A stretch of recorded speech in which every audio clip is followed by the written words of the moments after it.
Sabe aquela hora de desligar as telas? Para muitas famílias, esse é o momento mais explosivo do dia. Vira uma batalha diária, né? Mas e se desse para transformar esse conflito todo numa oportunidade de aprendizado? É exatamente isso que a gente vai analisar agora. Essa frase nossa, ela é quase universal. Quem nunca passou por isso? A gente chama uma, duas, três vezes e a criança parece que está em outro planeta, totalmente absorvida pela tela. Nenhuma resposta. É como se a voz da gente batesse e voltasse daquela bolha digital. É um cenário bem familiar, não é mesmo? Aquele chamado para o jantar ou para o banho que de repente vira o começo de uma negociação super tensa. Ou, pior ainda, de uma baita birra. É exatamente esse o nosso ponto de partida. Então vamos começar a entender esse impasse, aquele momento em que se pede para desligar o aparelho e, em vez de cooperação, o que aparece é uma crise. E olha, o ponto principal é que isso não é só manha ou desobediência. Tem algo bem mais profundo acontecendo. E a chave da questão está toda aqui. Não é má vontade. O cérebro da criança está, de fato, passando por uma transição muito difícil. É quase um choque neurológico sair de um ambiente de altíssima estimulação e voltar para a realidade que se move num ritmo bem mais lento. Então, por que essa atração é tão poderosa? O que exatamente acontece no cérebro que torna essa transição tão brutal? A ciência por trás disso é fascinante e, sinceramente, ajuda a gente a ter muito mais empatia. O interessante aqui é olhar para esse contraste. De um lado, o mundo da tela. Estímulo rápido, recompensa o tempo todo, novidade infinita. Do outro, o mundo real. Ritmo lento, recompensas que demoram para chegar, tarefas de rotina. Interromper a tela é basicamente arrancar o cérebro de um desses mundos e jogar no outro. É um baque. E isso, gente, muda tudo. A birra não é uma escolha consciente para desafiar, é uma reação quase fisiológica de um cérebro que ainda não desenvolveu as ferramentas de autocontrole para conseguir gerenciar essa mudança tão abrupta de estímulo por conta própria. Sabendo disso, como a gente reage?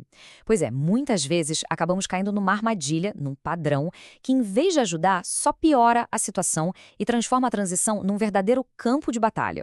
São 3 erros bem comuns, que podem ser chamados de ritual de guerra. Chamá-la do outro cômodo, repetir desliga agora 10 vezes seguidas, ou simplesmente ir lá e arrancar o aparelho da mão da criança. Essas ações não ensinam nada, elas só aumentam o conflito e geram mais estresse para todo mundo. Certo. Então qual é a alternativa? A proposta é simples: parar de lutar e começar a ensinar. É tratar a transição como uma nova habilidade mesmo, uma coisa que se aprende passo a passo. Para isso, existe uma espécie de caixa de ferramentas. 6 passos claros e bem práticos. Olha, não é uma fórmula mágica, tá? É uma estratégia consistente para ajudar o cérebro da criança a se preparar e a executar essa transição de um jeito mais suave. Vamos detalhar os mais importantes. Esse passo é brilhante de tão simples. O cérebro da criança precisa de uma direção clara, de um próximo passo concreto. Falar só, desligue e pronto, cria um vácuo. Mas, desligue e venha escolher uma fruta, oferece uma ponte, um caminho claro para sair do mundo da tela e entrar na próxima tarefa. Isso aqui demonstra respeito pelo que a criança está fazendo. Interromper no meio de uma cena crucial é como se alguém arrancasse um livro da nossa mão no meio de uma frase. Permitir que se termine um episódio ou uma fase do jogo oferece um ponto final natural e isso aumenta drasticamente a chance de cooperação. A palavra-chave aqui é consistência. A consequência não precisa ser um grande castigo, precisa ser simples, clara e, acima de tudo, previsível. Ameaças vazias ensinam a criança que as palavras não têm valor. Agora, cumprir o combinado com calma ensina que as regras são para valer. No auge da crise, o cérebro da criança está sobrecarregado de emoção. Ele não consegue processar um longo sermão sobre comportamento. O que funciona é validar o sentimento com poucas palavras e manter o limite com firmeza. Algo como: eu sei que você está com raiva, mas o tempo acabou.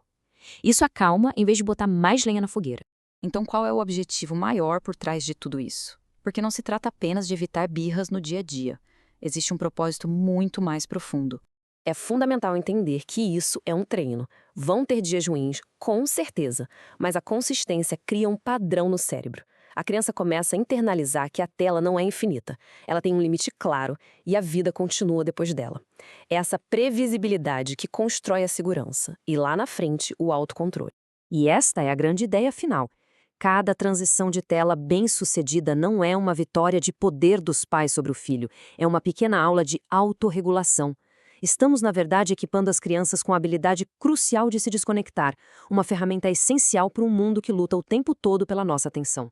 O que se ensina, no fundo, é a liberdade de não ser refém de um estímulo.